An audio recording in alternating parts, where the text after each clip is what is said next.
You're about to hear a story that many in the army tried to hide, because to this day, no one can properly explain how a simple military dog managed to alter the course of an entire operation.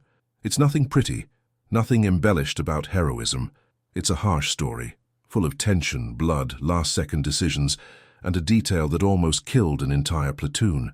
What happened on that front isn't the kind of thing you see in books or movies, and perhaps that's precisely why so many people doubt it. But those who were there swear if it weren't for that dog, no one would have returned alive. The chaos began on a freezing dawn, the kind where the wind cuts through your skin like a blade. The platoon was trapped between two enemy lines, without communication, reinforcements, or an updated map. The soldiers were practically blind in that devastated terrain. The only one who could advance was the dog, trained to sniff out mines, explosives, tunnels, and hidden positions. He was the only one capable of crossing the chaos without dying at the first opportunity. And that's precisely why they sent the animal to the front, alone, while gunfire and explosions engulfed everything. The problem was that he took longer than he should have. Much longer. No soldier survived that long in that part of the war, and as the minutes ticked by, the tension inside the trench only increased. One swore he'd heard the barking in the distance. Another said it was just an echo. The commander feigned calm, but anyone could see he was desperate, because if the dog didn't return, the entire platoon would have to move blindly, and that meant stepping on mines, falling into traps, running into enemy patrols. It meant dying. When they finally heard footsteps running in the mud, no one knew if it was a sign of hope or danger. Only when the silhouette emerged from the smoke did the shock come. The dog was coming back, but staggering, limping, its left flank all bloody, its snout full of mud, and breathing shallowly, as if it had just fought the devil himself. Even so, it kept advancing, determined, looking straight at the commander. And that's when the soldiers realized something was wrong, very wrong. Tucked into his vest, between the pockets, was a dark, heavy, irregular object. And by the way the dog guarded it with its body, as if to keep everyone away, you could tell it wasn't normal. It wasn't enemy ammunition. It wasn't paper. It wasn't equipment. It was something else. Something that shouldn't have been there. Something that made the commander pale instantly. Because what the dog was carrying attached to its vest was so terrifying that it completely changed the course of that operation and nearly killed everyone around. And now I'll tell you, this story has twist after twist. Nothing is as it seems. Nothing happens by chance. Every detail will make you understand why this episode has become almost a hidden legend of the Second World War. What do you think that dog was carrying in its vest? Would you venture a guess? Before we get to the most intense part of the story, please like and subscribe to the channel, because that really helps us continue bringing you real and shocking stories like this one. And feel free to comment below which city you're watching from. I want to see how far this story is going. From the very beginning of that dawn, the platoon knew something was wrong. The war had its bad days, but this one seemed specifically designed to destroy anyone who breathed on the Allied side. The sky was so heavy that the smoke from the explosions no longer rose. It formed a low, suffocating grey layer that obscured any vision beyond a few meters. Anyone looking ahead saw only shadows, smoke, and flashes of gunfire. The feeling was like walking through a nightmare with no way out. The soldiers were bogged down in an area they called the Blind Corridor, a patch of land riddled with mines, holes, craters, hidden cables, and enemy positions that constantly shifted. Nothing was fixed. Nothing was reliable. The map they had was useless, the radio didn't work, and the terrain changed with every bombardment. Commander Branson tried to maintain composure, but deep down he knew that if they didn't find a safe path to advance or retreat, the platoon would be crushed right there, in that strip of mud soaked in blood and rain. It was at this moment that the only being truly prepared to advance entered the scene: the military dog. A robust German shepherd, trained to detect mines, tunnels, ambushes, and hidden passages. His name was Logan. Among them all, he was the only one who could walk without panicking, without despairing, without looking back.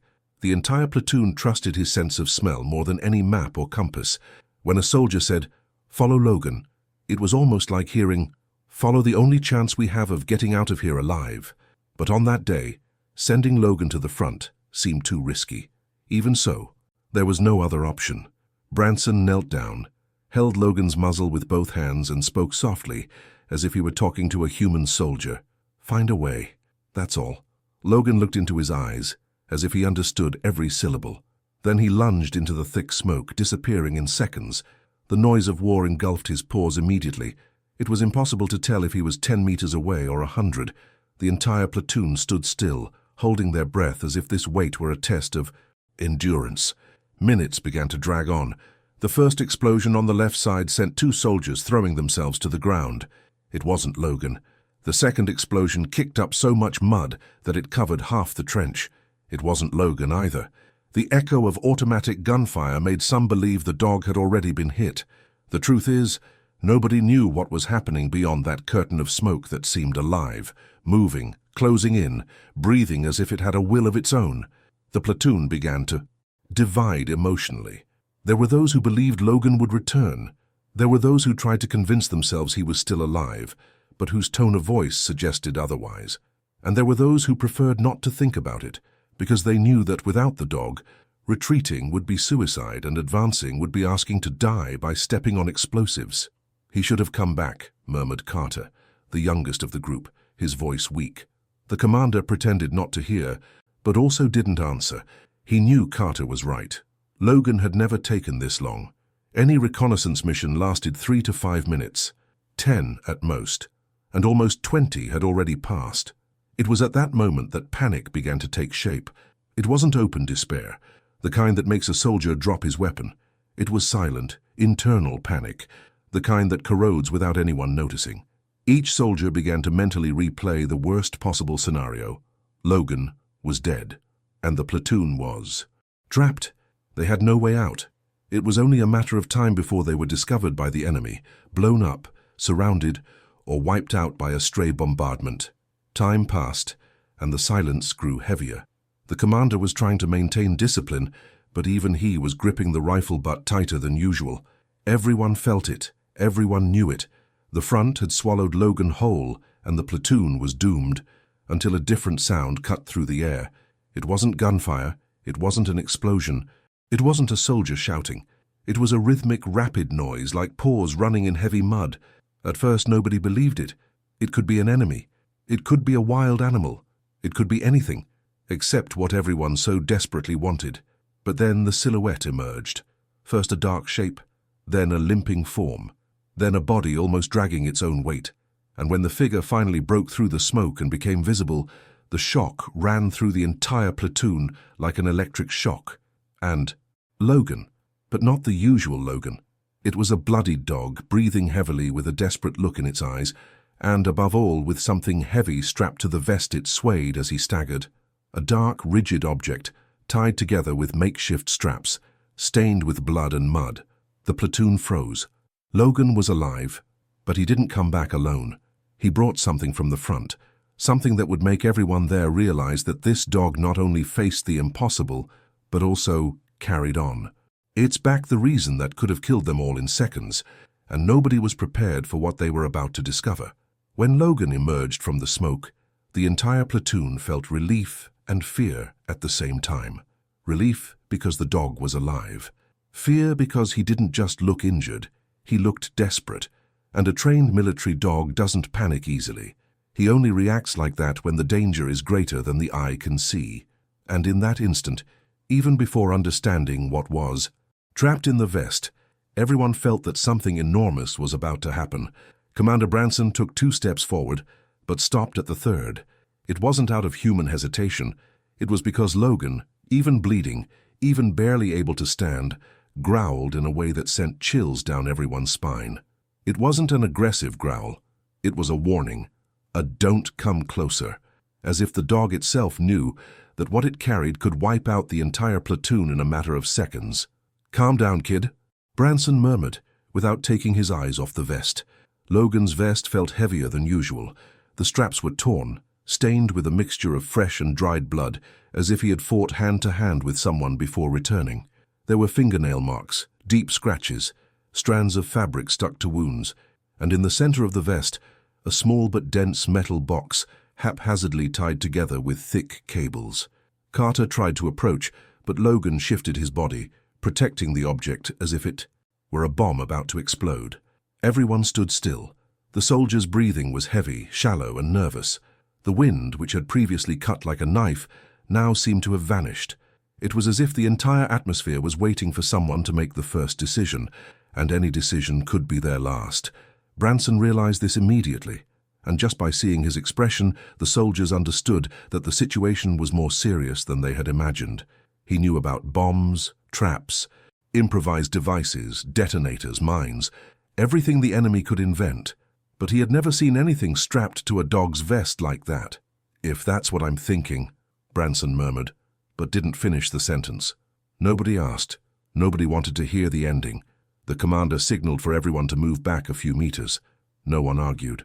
On the battlefield, when the leader speaks in that dry tone, you obey without question. The troops made way while Logan, trembling with pain and exhaustion, remained in the same place, breathing rapidly, looking now at the commander, now at the object. As Branson slowly approached, Logan didn't growl, but he didn't relax either. The dog breathed as if every second was an internal struggle to avoid collapsing. By this point, fear began to transform the silence into despair. One soldier imagined it was an explosive device. Another swore it was an enemy transmitter. Another remembered rumors about traps placed on animals, live bombs. The thought began to spread like wildfire. What if the enemy tried to use Logan as bait?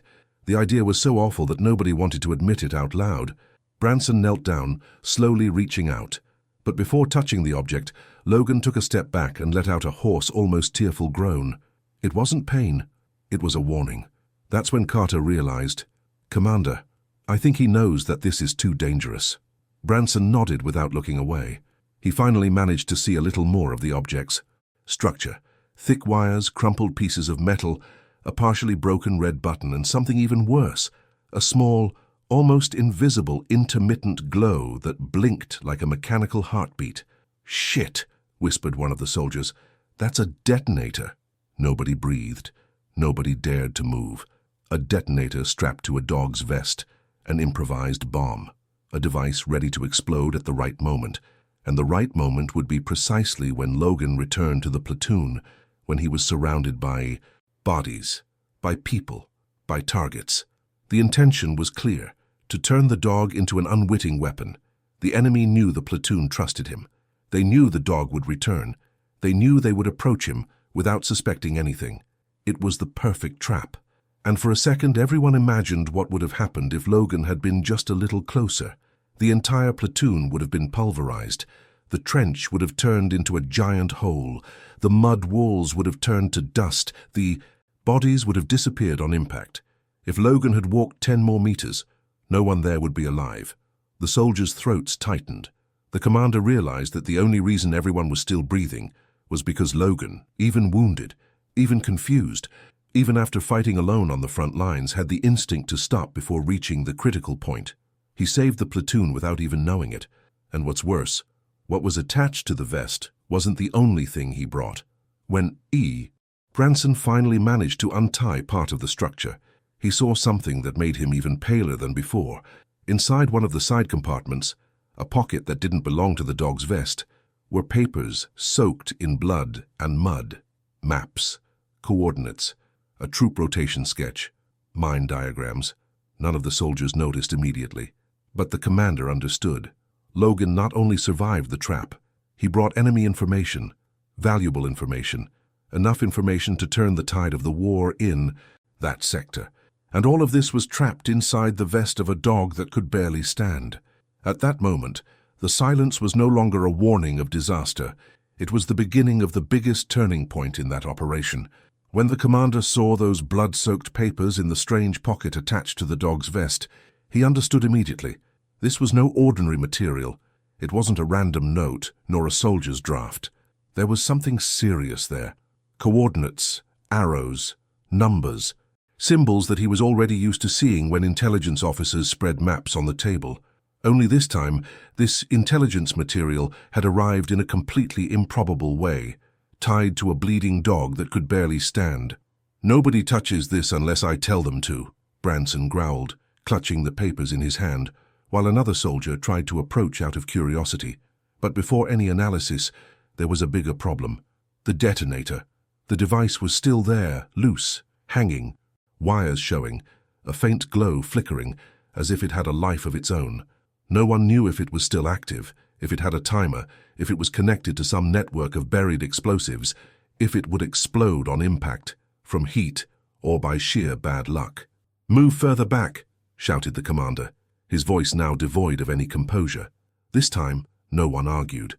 The soldiers retreated several meters, forming a circle around Branson, Logan, and the device. The only one who stayed nearby was O'Neill, the platoon's explosives expert, a guy who had already disarmed everything. Old mines, improvised bombs, traps on doors, grenades attached to nylon wires, everything the enemy invented to turn any object into death. He approached slowly, without making jokes, without that nervous humor that some use to relieve tension.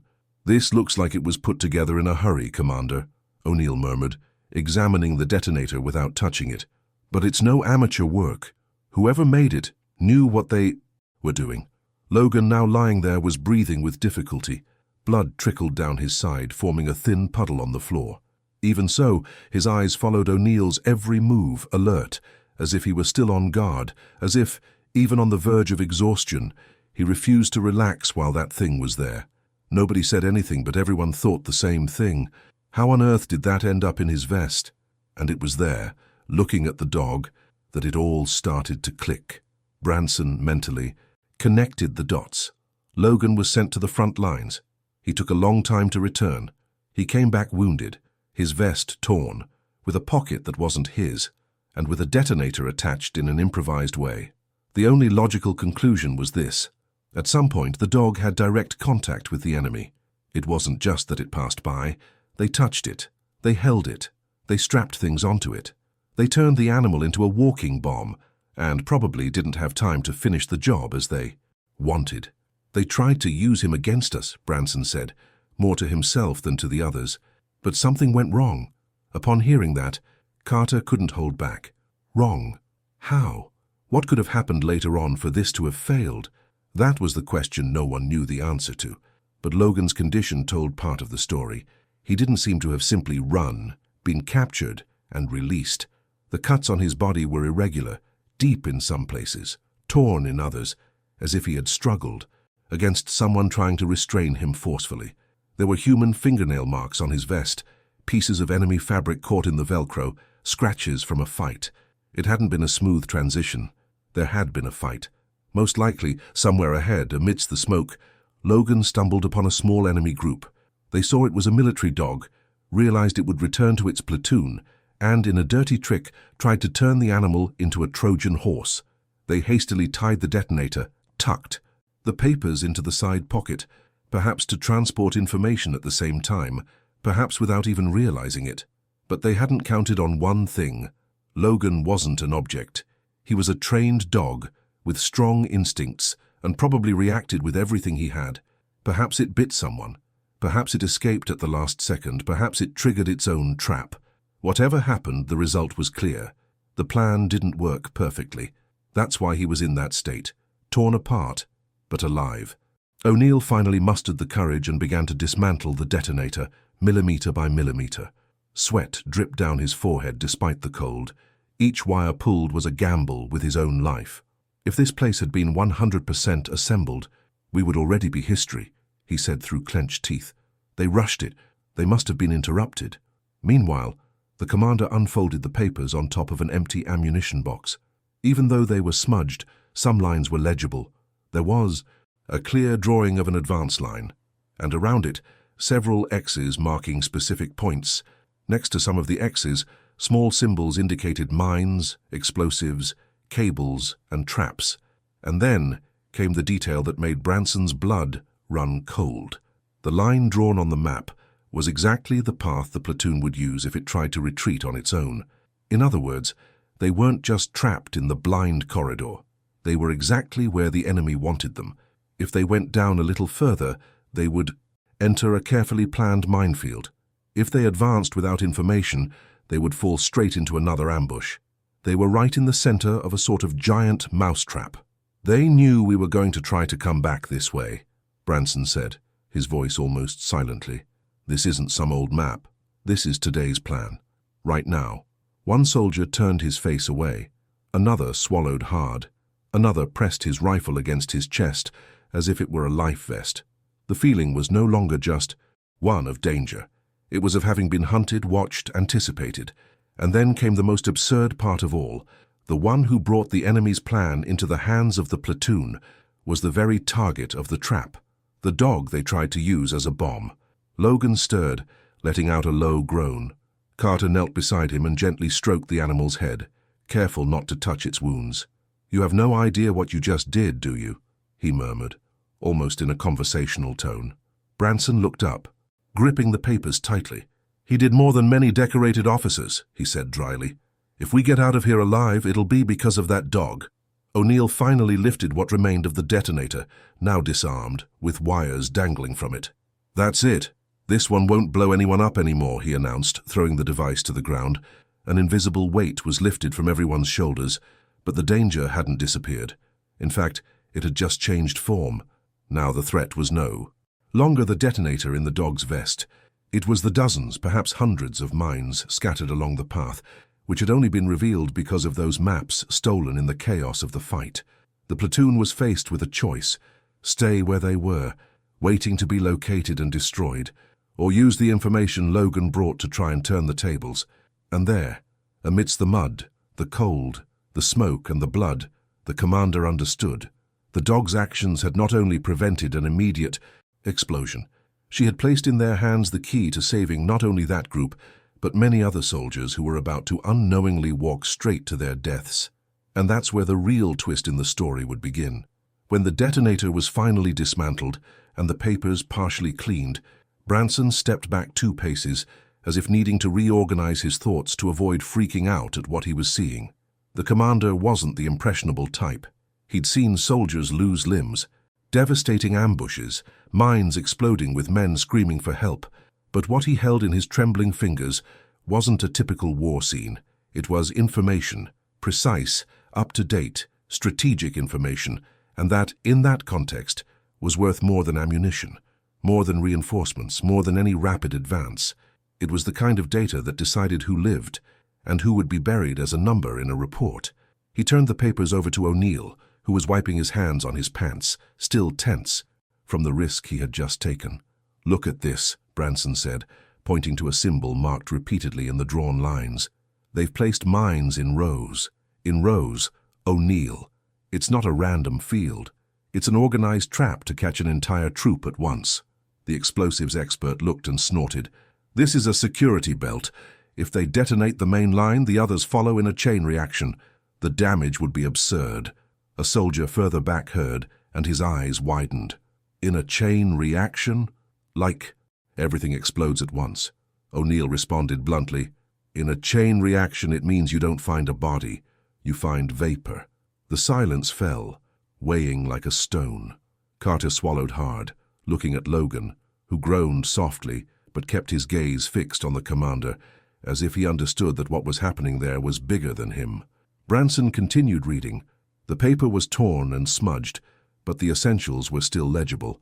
There were exact coordinates, estimated times, and, most shockingly, a short note in German hastily written, "Expected targets at dawn." The translation was clear. They were expecting a troop there, really expecting it, prepared, armed, positioned. It was no coincidence. It was no coincidence. It wasn't improvised. The enemy knew that Allied soldiers would pass through that corridor. They knew they would retreat through it. They knew they would try to escape by the most logical route. And that's why they transformed that stretch into a death corridor. A perfect funnel for destruction. They had everything planned, Carter whispered, his mud-stained hands trembling. "If we retreat, we die. If we advance, we die." We were surrounded without even knowing it. The commander didn't answer. It was true. They were fighting a battle without seeing the board, and they hadn't been completely swallowed up only because a single dog decided to resist, escape, fight, survive, and return carrying, unknowingly, the map of the very hell that had been prepared against them. Branson took a deep breath and turned over the other piece of paper. This one was more damaged, but one detail caught his attention. A small, circular mark, as if something had been pressed against the map, and in the center of the mark, A crude drawing of the enemy's position. That was where the main detonator was located. That's where the chain reaction explosion would be triggered, and it was at that moment that everything made sense.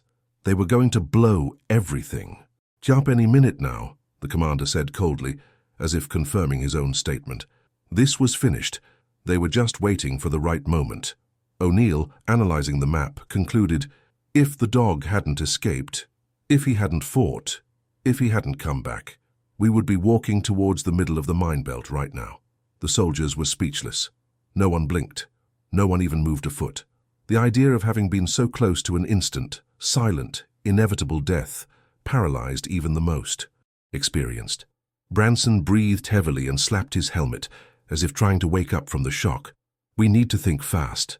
This isn't just about us. If this information is here, it means other units might be coming in this direction. And if they enter this belt without knowing..." He didn't finish, it wasn't necessary. The image automatically formed in everyone's mind. Entire columns of Allied soldiers marching, relying on the wrong map, entering the corridor like lambs, unaware that just a few meters away, there were buried explosives waiting to be detonated. A gigantic tragedy. Thousands could die, and nobody would know the real reason. "Commander, this here." Carter touched the paper with his fingertip. "This is too big to keep to ourselves. High Command needs to know about this now." Branson nodded. He knew. But he also knew something else. Any movement from there was risky. They needed to get out of there, through mines and ambushes, making as little noise as possible, without attracting the attention of enemy patrols. It was like trying to escape a maze when the entire floor could burst into flames at any moment. Still, one thing was certain. They only had one way out, thanks to Logan. Without the dog, they would have faced death. With him there was, however small, a real chance of turning the tables. The commander looked at the animal, and for a second his hardened expression crumbled. It wasn't tears, it wasn't romantic emotion. It was something else, the brutal awareness that that dog had done more for that war than many men with rank. Logan lifted his head for a moment, even though he was in pain, as if responding to the commander's gaze. It was almost symbolic. He wanted to continue. He wanted to give more warning. He wanted to protect.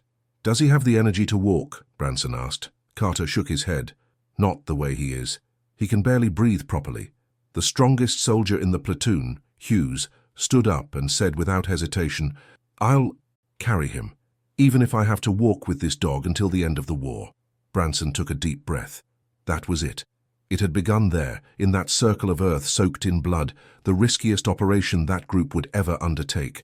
An operation that only existed because a German shepherd had brought pinned to its vest the warning that no one would have time to discover on their own. "Then let's get ready," the commander said firmly. "This map changes everything, and if the enemy wanted to capture us, now they're the ones who will surprise us." The platoon rose slowly, looking like an entire team returning from its own funeral. But there was a difference. Now they had information. Now they knew where not to step. Now they had a goal.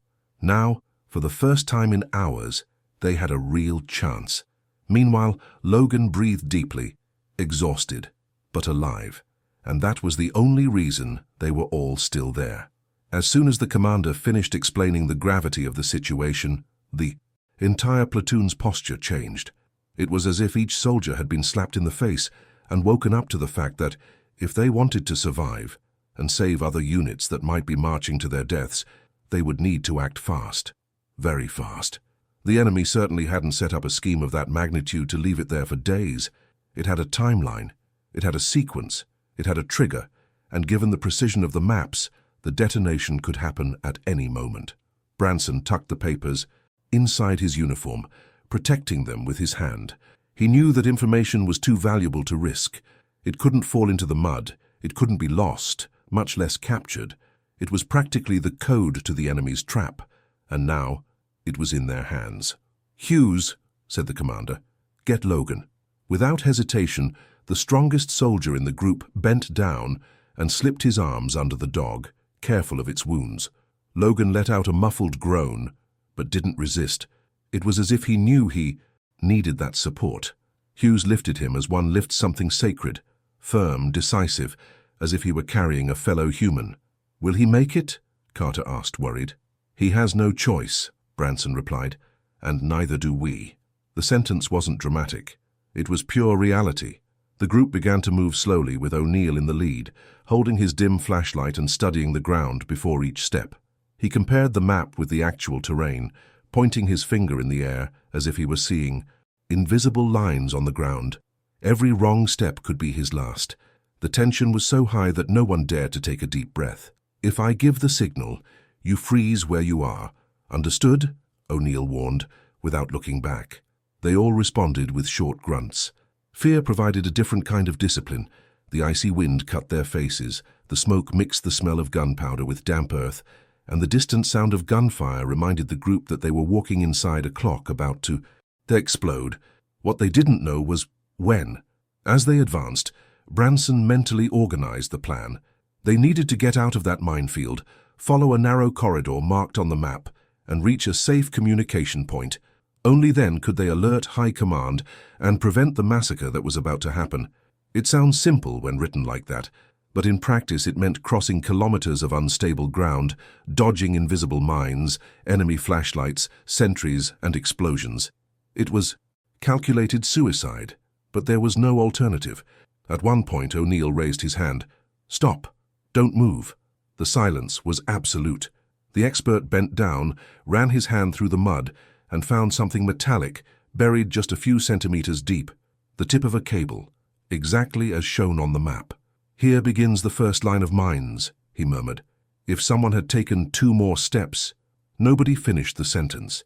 They began to circle the area very slowly, leaving marks on the ground for the group behind to follow the exact same path. It was like following a trail of life, and any mistake would turn them all to dust. Logan, even weak, would occasionally raise his head, sniffing something in the air. It seemed his instincts were still working, even at their limit. Hughes noticed this and adjusted his direction when the dog leaned to one side, as if warning him, "Not here." At a critical moment, Logan forced his body to the right, and Hughes nearly lost his balance.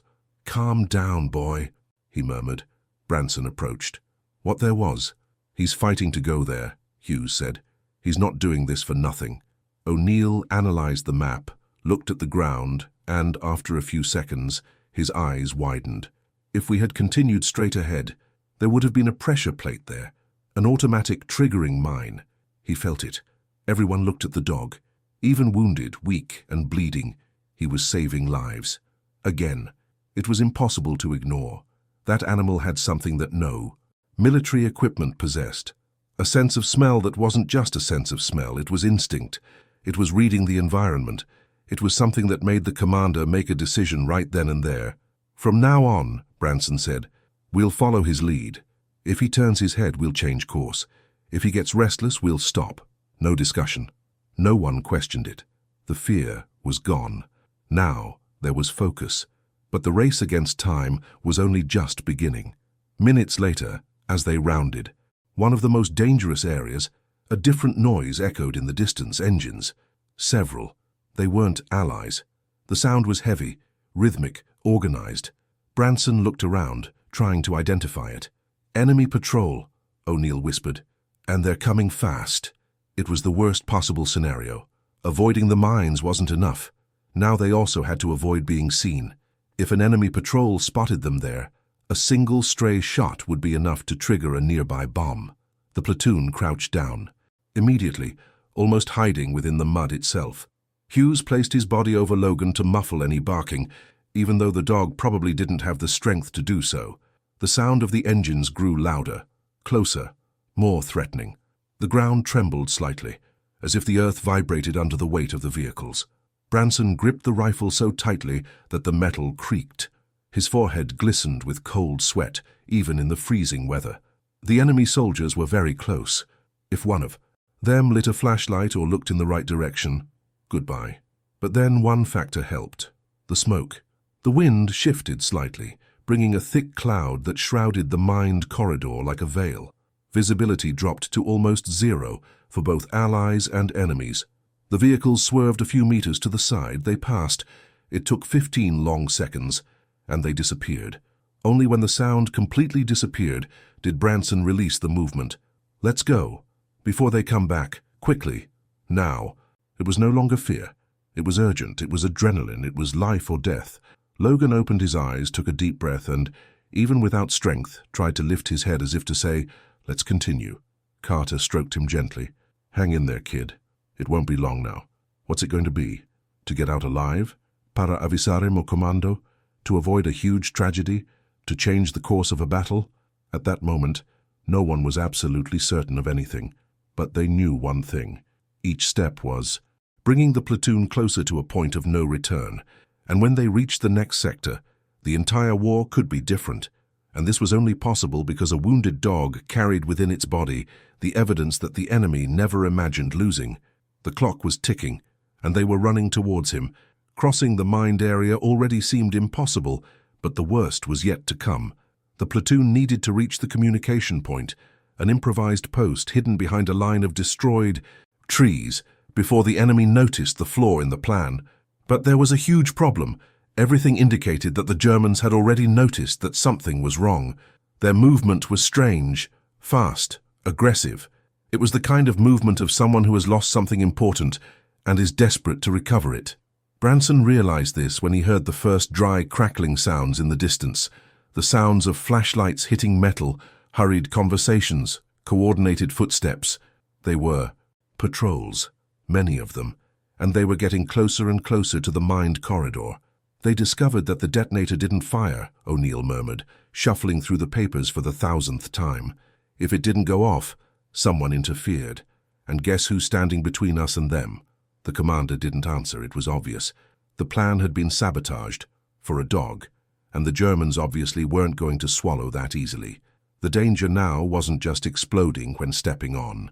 Something. It was being found, surrounded and killed before even being able to use the information. The platoon quickened its pace, but with extreme caution. They couldn't run. They couldn't stumble. They couldn't make a sound. It was like fleeing with dynamite in their pockets. Logan, in Hughes's lap, breathed as if he were drawing air from the depths of his soul. The ragged sound of his chest was painful to hear. He was struggling to stay conscious. And yet, every now and then, he would open his eyes and try to move his head to one side, as if he were still sniffing something. "He won't last much longer," Carter said, unable to hide his fear. "He will," Hughes replied firmly, "because he's a soldier, just like us." The platoon was advancing when a noise broke the silence. Crack! It wasn't an explosion. It wasn't a gunshot. It was wood breaking, a dry branch. And that meant one thing: someone was close enough to step on debris. Branson immediately raised his fist, signaling a complete stop. They all froze. Nobody breathed. The pace quickened. Now you could hear clearly, boots thumping in the mud, metal clanging against metal, weapons being adjusted. A German patrol was just a few meters away, advancing in a line, sniffing the terrain, looking for signs of intrusion or sabotage.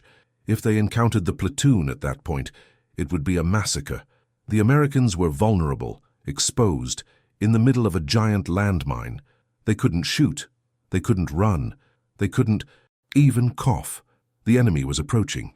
5 meters. 4. 3. Hughes hugged Logan tighter, trying to silence the dog's heavy breathing. The animal was too weak to control its own body.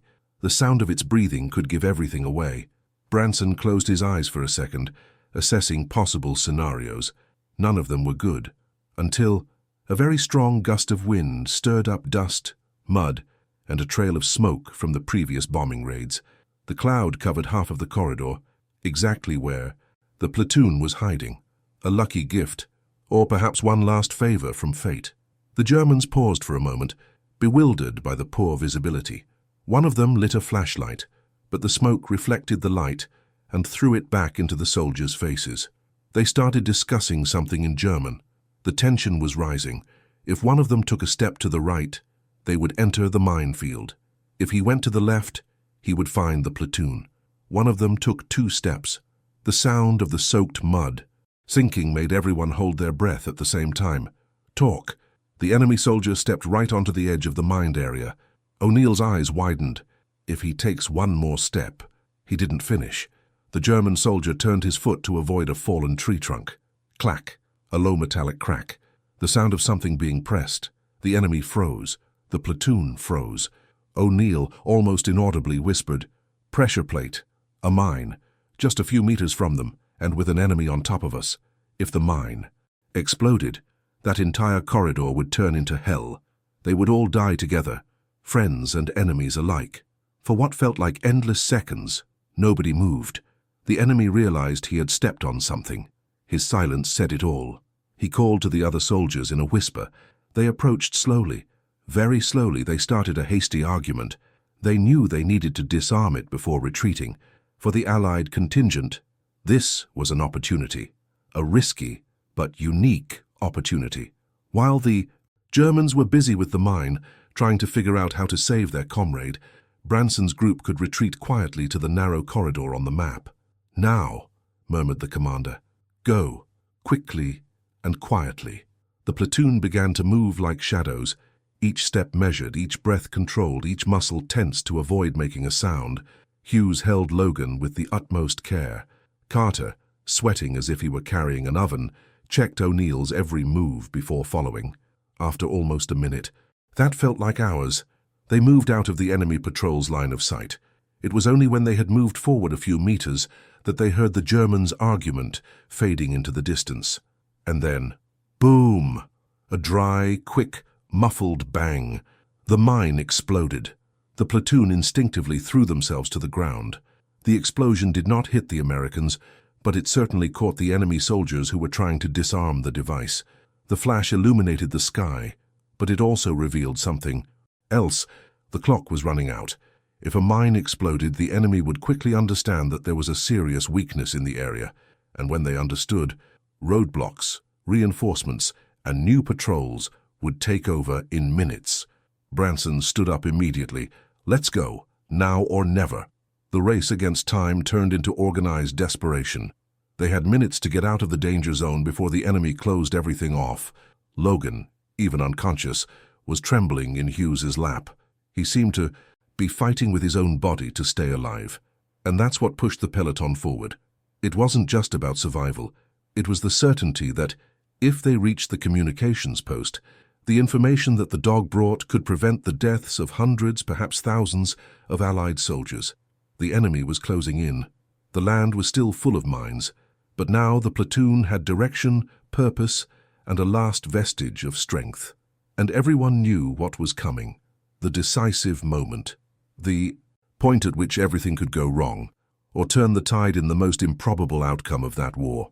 The platoon advanced almost unconsciously, like machines driven by fear, exhaustion, and sheer stubbornness.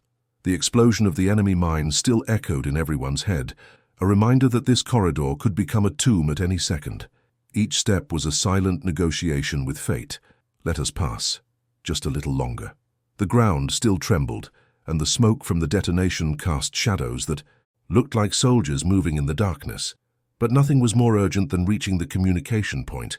The outpost was located beyond a wall of charred trees, the remnants of a small forest destroyed by weeks of bombing. The map showed that there should have been a makeshift shelter there, used by other units to send reports. But given the situation, no one knew if it still existed, or if it too had been swallowed up by the war. Branson quickened his pace, now with less caution.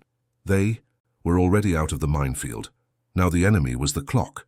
At any moment, German patrols could surround everything. The previous explosion had certainly attracted attention.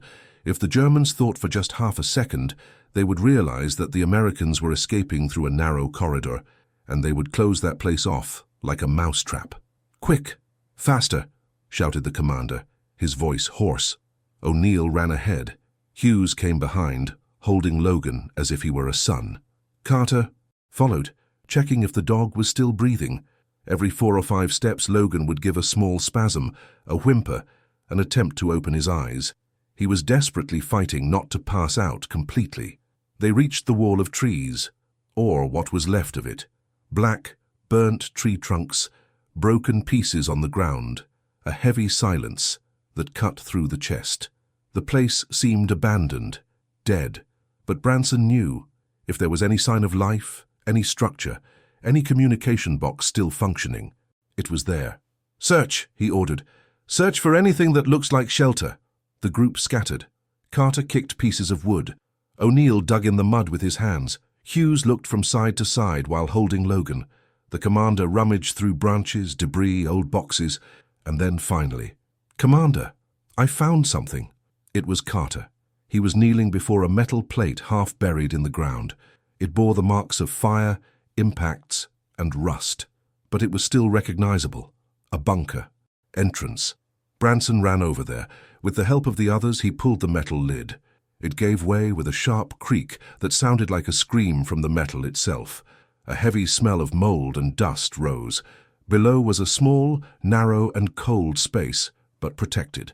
"That's it," said the commander. "Get in, quickly." The platoon descended one by one until Hughes came through with Logan in his arms. The dog looked like a shadow of what it had been hours before, but it was breathing. That was all that mattered. Inside, by their dim flashlights, they realized the bunker still contained something essential, a wired communication box used as a backup when the radio failed. It was rudimentary, old, ugly, but it could save an entire war. Branson sat down in front of the contraption and began turning the cranks, connecting wires, banging pieces together, trying to bring it to life. Carter stood beside him, holding a flickering flashlight. "Will it work?" Carter asked, almost pleading for hope. "It has to work," Branson replied. "We can't waste any time." After a few minutes, a metallic sound echoed inside the box. Krrrk, tch, click. It was a sign. Weak, cut off, but it was a sign.